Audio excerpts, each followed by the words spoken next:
everyone talks about Dallas and Texas markets or like the big hail markets. This is like the mecca for storm restoration because people come up here because the pricing is good. The state we live in fights us tooth and nail on it. You know, Snake Farm said it's 8 shingles, and we're like, you know what, fine, we're going to go out there and attempt to do the 8 shingles, and I tell you what it took, over 30, you know what I mean? But the non-matching states, you're stuck forced to doing the repairability. Being in a matching state now where 97% of 3-tabs just got wiped out, like as a company, if you are not online, if you are not on social media, if you are not virtually knocking doors and trying to generate from Google, from Facebook, Instagram, TikTok, you are a dinosaur, and close up shop now because you're going to get folded. Because that's what I'm doing every day. You know, I'm out here on purpose for a purpose every day, and I'm giving these guys a purpose rather than a paycheck. Oh, hey, oh. You are now tuned in to the best roofing podcast in the world, the Roof Trollz.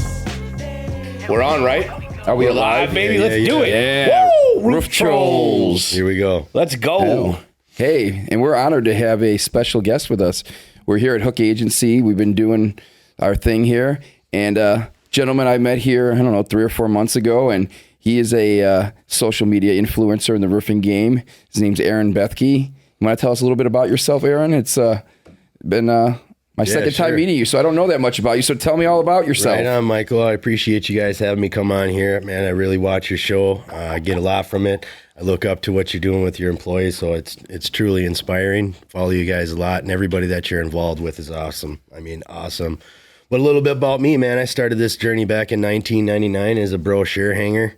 Got given a Jansport bag and 50 cents, and was told when it was empty to go hit the payphone and get picked up. And that's what started my journey. Is somebody put me on the street and told me I could do it. So 1999, how old were you? Because you told me, I'm trying to figure back the math, early 20s. I'm 43 now. 43. Yeah. Man, Elijah, he's been in the game longer than I have, so we can give him the old people jokes instead of me right now. Yeah. Season for sure. What's a brochure hanger though? What does that It was mean? before they had what was called the canvasser. It was just a pack of brochures, and we just went around and hung them on doors. And I think the owner at the company, Top Gun Roofing, was just hoping that he'd get callbacks off him. So I was just a kid every day, just going around, hanging around 1,000 doors if I could.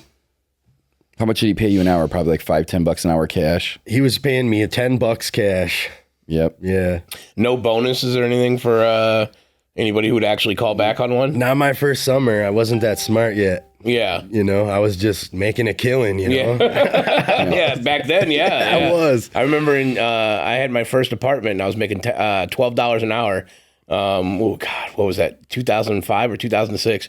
It's like $12 an hour, but I was balling back then, bro. I had my own apartment and $12 an hour, and I didn't even have to have a car. I worked right across the street. Yeah, I was balling. Different times then. Yeah, I was just a youngster, so that was kind of my first job I really had besides the Dairy Queen. But I was just out there. That's what got me used to things, just going out there door to door every day. And the next summer, I guess halfway through that summer, he had me, 2-3 months later, I all of a sudden found myself on the properties cleaning up shingles and stuff too. So he's kind of teaching me all that stuff throughout the way. And, the next summer came around, and, that's when I found that I had a little bit more talent than when I started. And that's when I started pitching contingencies. More talent than cleaning up shingles, huh? Yeah, for sure. Have you been contingency like the whole time? Have you ever PA or just all contingency? All. For those listening, so if you're not in the roofing industry, contingency contracts are what the majority of the country use. Very few will go the PA route or are blessed enough to actually have the PA access that we do at Romans. But so contingencies are just we're not going to sugarcoat it. It's just a handshake. You and that homeowner, they agree to let you do the work. Once the insurance proceeds come for the roof replacement, and you agree to get the roof approved through the insurance company, and hopefully everything pans out the way it's supposed to. But obviously, that's a perfect world. Yeah. So, yeah. Quick plug, PA's Public Adjuster, and we'll give a shout out to our Public Adjuster, National Adjuster. Public Adjuster. Yo, look, he already knows who. He knows everything about us. If you guys are looking for some good stuff, man, don't be afraid to reach out. One of our girls too, Jen. She's like, there was this guy that messaged me. And she's like, and then I saw that he follows all your stuff. And I didn't even ask you. I was like, Aaron. And she was like, yeah. And I was like, good. I was like, good. Because a lot of people will say creepy things to her. I was like, oh, yeah, no, we know Aaron. He's a good dude. I linked up with him through TikTok. So I didn't know you. Like, you did the TikTok whole hook thing and stuff. Yeah. And then I was making content. And then I'm like, oh, this guy's making content too. And then we were both using CapCut. And I'm like, oh, it's nice. These are fun videos. And then it's cool. And then when I started watching you, I started seeing, I thought you were in Ohio for some reason, not Minnesota, but I started watching you and I'm like, oh, he knows Walrack and he knows all those guys and stuff like that. I'm like, oh, it's good people. And then Dan said you were a good guy and stuff. And I saw him mention you a couple times on Facebook. So I was like, all right, cool. Link up with this dude, added him. And then then we got here. They came to me like an hour after being here and they're like, yeah, Aaron Bethke's going to be up here. I'm like, why? He's driving from fucking Ohio? And they're like, no, bro, he's from Minnesota. I'm like, oh. I'm like, yeah, send him in here, dude. It was like a reunion. I don't know if you know Rick Vining. Cool. Yeah, it was pretty neat. Yeah. He was down at setting up his booth at the home show too. Oh, okay, cool. Yeah. I used to work with him, so him coming up here and just seeing everybody, and then Tony, Ty, all of us, like we were all from the same spot. So that was really cool seeing them. Did Walrack work there? Where? At you know where? He did. Really? Where? Yeah. Wow, they really previous employer. They really dropped the ball there. Yeah. Well, he's been with Tony forever. That's why I was thinking him, because I don't know how me and him didn't have that conversation when he was on here. I never knew the answer to that. I should have just asked him. I had Tiffany and him together, but I should have just asked him. Yeah, Dan Walrack's a good dude. He's been around a long time.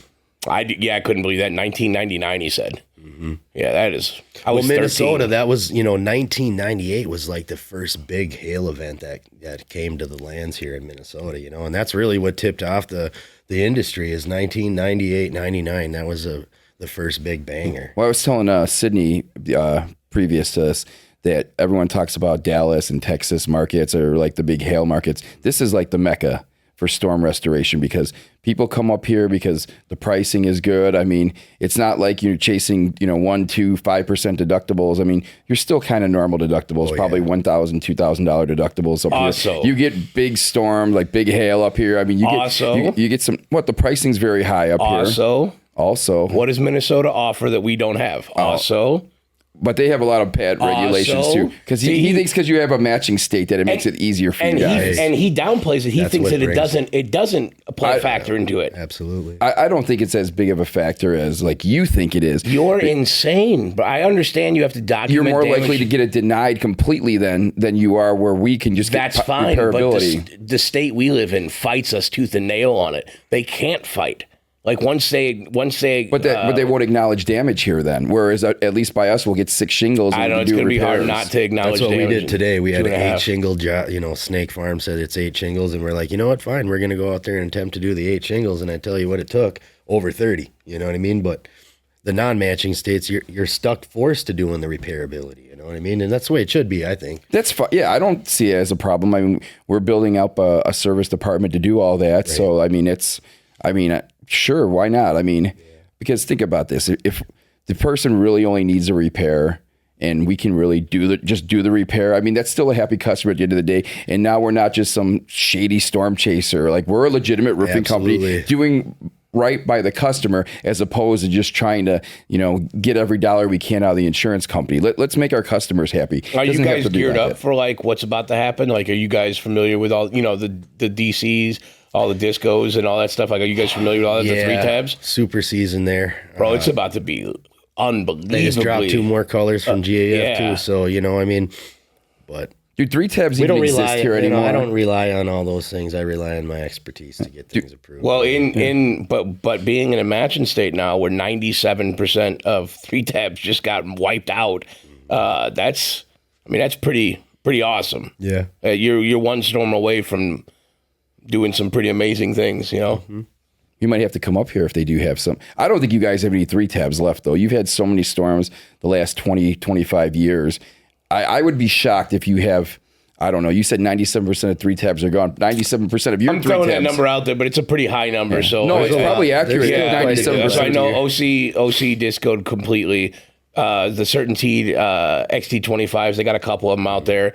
ICO is the Marathon. They're only making two colors.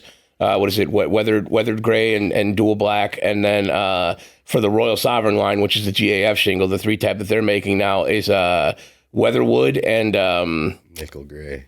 It's some type of gray. Yeah. So like that's it. That's the only ones that I know of. Tamco has like 1 or 2, but nobody's putting Tamco on any roofs, not around our area at least. It was funny when we were at Door to Door Con and we're driving through Salt Lake City and seeing all the 3-tabs. So they don't get hit by a lot of hail or have a lot of storm damage or anything like that. The one guy was there were telling 3-tabs. They just got their first storm. Yeah. Well, the one guy was telling us at the dinner. Not only did they just get their first storm, but there's only like four roofers completely like in Utah. That's it. There's just not a lot of roofing companies because 1, they don't get a lot of storms, and then 2, I guess the hold that they have on contractors with the regulations inside of Salt Lake City make it extremely difficult for them to maneuver around with homeowners. They're like, it's like a miniature Florida is basically what they got going on up there. Is what the guy at the dinner was telling us. The one that's going down to Kentucky to open up a business. I forgot the gentleman's name. We should find someone from Iowa and bring him on the podcast because Iowa. The government's got these weird things going on. I don't remember exactly what it is, but it's a nightmare for contractors to like get replacements through the insurance company because basically everything is repair. I mean, it's just strange regulations that Iowa's done. So all the roofing contractors are going out of business out there and they're down to like 35 or something crazy. I don't know, but we should find out more about that because the more you know about all the different states, and Minnesota has some funky regulations too that are going on. Like you have to provide an estimate. Like a good faith estimate. Yep. You got to provide an estimate. So Roofle, shout out to you guys. Mike, he give you an estimate in 30 seconds. I would say 30 minutes, 30 seconds. Yeah. Roofle's dope. It's easy to use. That's what we use. It gets us in the door. It's compliant to what we're doing. If we need to provide a change order in the middle of the process because we discover more than just roofing issues, we do that, but. Are you signing the contracts with Roofle now too? That new feature they have where you can sign they'll do their portal. With that yet? No. We had to revamp our entire website. We're in the process of doing that right now. It's going to be down for a few weeks, but we're really showcase the spotlight on Roofle. I think that's like a next level tool that it's good for homeowners. Like it's great for us as contractors. Like we understand that, but I don't think the homeowners realize the benefit that they're about to have with that. Dude, 30-second estimates. Yeah. The days of waiting 2 and 3 days, 4 days or over a weekend for an estimate. Yeah. These guys are like literally like just spitting out estimates so quickly. It's amazing. And then a homeowner can go on there and you get your good, better, best pricing. Yeah. And then they already know before we even come out to them that this is what the costs are going to be. So like they genuinely can show an interest, and then you could gauge them on how serious they are as potential clients based off of if they pocket those prices or not. But if they're in, then your foot's in the door. And digital door knocking is just, it is the way of the future, but you got to, Dan Walrack was on here with Tiffany and they were talking about it. Like you have to do both. You still got to knock doors, but then if you're not having an online presence, you're fucking up. I don't know any other way to put it except for that. Yeah. Like as a company, if you are not online, if you are not on social media, if you are not virtually knocking doors and trying to generate from Google, from Facebook, Instagram, TikTok, you are a dinosaur. And close up shop now because you're going to get folded in the next couple of years. It's just going to happen. Yeah, let's get you to jump in and talk about your social media presence because that's really how we know you. I agree with Elijah. I lived a pretty small circled life. I didn't have Facebook. I didn't know what YouTube was unless I needed to fix my car. I didn't know what TikTok was until my daughter brought up. Dancing around with grandma one day, doing videos. And I'm like, that's pretty cool. And then that Florida boy thing came out and I gave that a go. And then ever since then, it's just been an aid for me.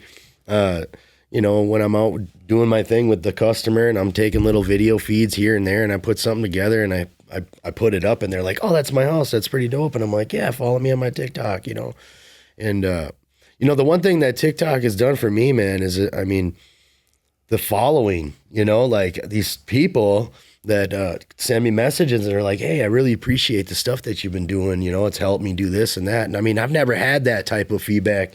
I've had immediate feedback from my fellows, right? Like me going to the office, my sales manager is like, yeah, great job. But I got people like reaching out all over the place. Just like, yeah, man, keep up the good work. I appreciate what you're doing.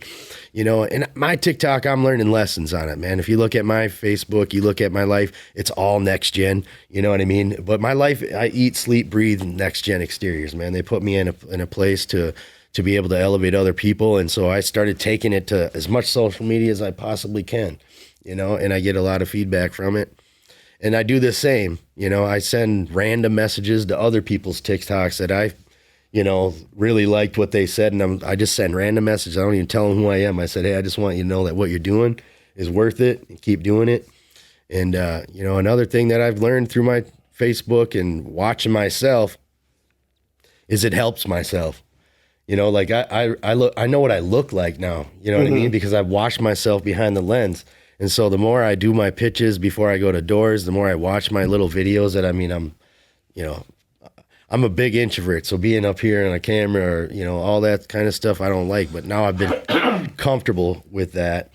And it's starting to grow, like Romans. Yeah. You guys did something. And then what you did, and then all the other people are following suit. They're going out there giving their little 60-second things about what we're doing out here in the field. And then that bleeds on to another sales rep. And then, I think it was Jen that works for you. She's like, yeah, I get a lot of calls off my social media. And I'm like, really? Do you? And I bought into it. So I'm like, all right, I'm going to keep doing it too then, but my experience with social media, if you look at my platform, it's all just a bunch of, there's no purpose, right? It's just so far getting used to it is just making. Well, I feel like platforms, like each one of them offers a different uniqueness. And I kind of like it because it's like storytelling almost. So now I'm on Lemon 8. And Lemon 8 is basically just like TikTok, except for a little bit more boring. But what's cool, though, is I'm using Lemon 8 to introduce the team. Yeah. So all my videos are headed the same way. It's all titles like, hey, Jen from Romans, Josh from Romans, Zion from Romans. And then I put the little, because you're only allowed to share 1 minute clips on there. Right. So I put 1 minute clips of them on there. And then TikTok is like all the fun stuff we're doing. Look at the fun those guys are having. Instagram is more educational. Here's the podcast and stuff. Here's what we're doing here. Let me drop some knowledge on you. Facebook's all of our content on Facebook. We'll share everything because it's just a wide platform.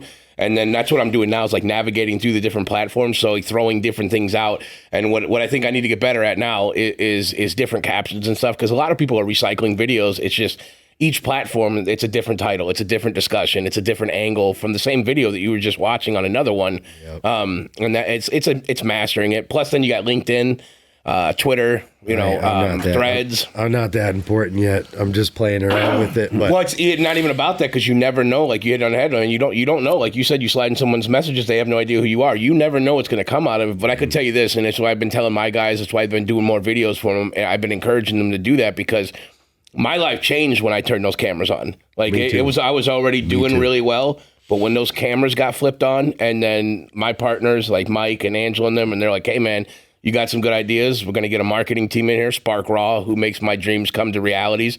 We started putting it out there, and now we're seeing it. It's like, okay, cameras are on, but instead of people laughing or roasting me and stuff like that, and some of them do, but it's more so look what we're doing now. I got guests on my podcast that are reaching out because they like the idea that I'm delivering something to an industry I'm very proud to be a part of, but I'm delivering something that's different and unique than what other people are delivering to it. And that's what our message is here at Roof Trollz, is putting the fun back into roofing. That's why I love you guys, man, because that's what I'm doing every day. I'm out here on purpose for a purpose every day, and I'm giving these guys a purpose rather than a paycheck, and I think you guys are doing that too. It's like, hey, once you guys buy into what this life can do for you, you're going to buy in and love the lifestyle that comes with it. And I mean, if we get paid just to go out there every day and meet people and create relationships, man, I mean, the freedom in that and the reward that comes with it is incredible, man. I just love it. Yeah, dude, helping people, networking, that shit we do anyway as business owners on an everyday basis, but now you're getting paid to do it. Yeah. And it's like, man, that's really awesome. And then helping people, you're changing lives. Some of the kids that work underneath us would not be in this position, and they've had it a little bit easier than we had going up, and sometimes we lose sight of that as managers. We're like, oh, man, why do I need to do this? I do it all the time with our guys. Why do I need to do this when this is going on, or why do I need to do this when this is going on? And it's like, well, because you didn't have it. That's the reason you need to do it, is because you didn't. How much more successful would you have been had you had the same outlets and the same resources that they did? So it's up on us now to provide those resources so we can see the full potential of everybody. Yeah, I just want to see people retiring from this industry. I've been working in it for over 20 years, and I don't know too many people that have retired from it. I just know people that have sold out, whatever, and moved on and started all over again. But I mean, I just want to see the industry great again. This changes. Everybody, actually investing into doing this as a career than just a part-time job. You know, I agree, man. I'm a door-to-door warrior. That's all I do. I don't have a lot of referrals because I don't have time for them. You know, I just don't ask. But I mean, the reality is, I love what I do. I love working with my team. You guys do a lot of that at Roman, so I really enjoy it, man. Man, your sales guys need to just follow up behind you and get all your referrals then, because there's probably pots of gold at the end of those. I mean, as much as you sell, and if you're not getting any referrals, man, there's don't get me wrong. I was gonna say there's so much money back there. I get some referrals, but I mean, I'm not afraid to say when I go into an area, I mean, I'm planting 7 seeds, and they can come in and, I don't have a limit. Like if I go in up to Aiken, Minnesota or something where the last storm was, or Cross Lake or something like that, and I'm going up there, I'm putting 5 signs in the ground, and I'm saying, hey, this is where you guys need to go, because we always go back to the yeses. You know what I mean? So tomorrow morning, you go back, you talk to one of our customers, that's ours, and you start from there. So, I mean, I'm planting seeds, working hand in hand with these guys every day. And, That's awesome, man. We always like hearing, some of the people in the industry that don't have a spotlight on them and like what they're doing and try to aid in that spotlight. I wish we had more time, dude. Like, it sucks. We got a flight to catch here in like an hour and a half. And it's all good. It was like last minute. They're like, Aaron's coming in here. I'm like, oh man, all right, well, let's get him on here at least. Like, show a little love to him. Yeah, we'll get together again.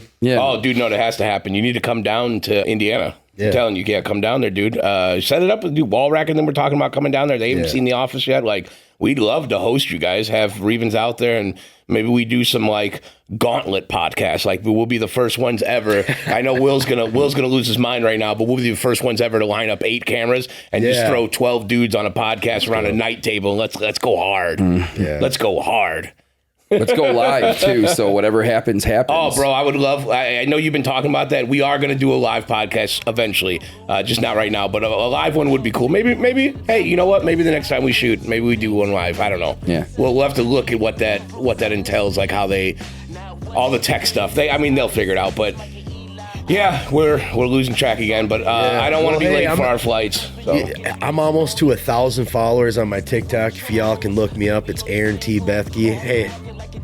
Come join the What journey. about Instagram? What about the other ones? It's all on there. It's Aaron T Bethke. All right. Yeah, give my man a follow. Also, Aaron, while you're on here too, go on to Apple Podcasts or YouTube, subscribe to our channel, and then go to Roof Trollz. Anybody listening to, I hate doing it. I know it's annoying, but we got to put our name out there. It's the only way the algorithm will be more beneficial to us.